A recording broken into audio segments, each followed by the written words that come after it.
11 कोठा भएको घर पेप्सी कोला वीरेन्द्र चोक नजिकै।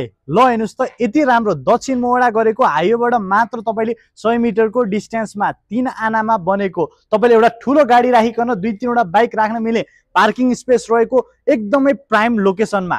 अब तपाईले भाडामा दिनको लागि पनि मिल्ने रहेको छ भने 2 BHK तपाईले रेन्टल स्पेस पाउन सक्नुभयो भने काठकै झ्याल ढोका रहेको एकदमै बलियोसँग बनाएको नयाँ मापदण्ड अनुसार रहेको घर। ल हेर्नुस् त यति राम्रो रहेको छ भने तपाईले आफूले प्रयोग गर्ने स्पेसमा टोटल 5 वटा बेडरुम, लिभिङ हल, किचन पाउन सक्नुभयो भने कोठामा पनि ओरिजिनल काठको पार्केटिङ रहेको, तपाईले लिभिङ स्पेसमा टिभी क्याबिनेट फल सिलिङ पाउन सक्नुभयो भने अफकोर्स तपाईले रुमहरुमा त पार्केटिङ र फल सिलिङ त भइ नै हाल्यो भने वास्तु मिलाएर तपाईले मोडुलर सेटको किचन सेटअपहरु पनि पाउन सक्नुहुनेछ। एकदमै प्राइम लोकेसनमा रहेको यो घर एकदमै एफोर्डेबल प्राइसमा रहेको छ। यदि तपाई यो घर किन्न चाहनुहुन्छ भने अहिले नै केटीएम रियल एस्टेटलाई सम्पर्क गरी साइट भिजिटलाई आउन सक्नुहुनेछ।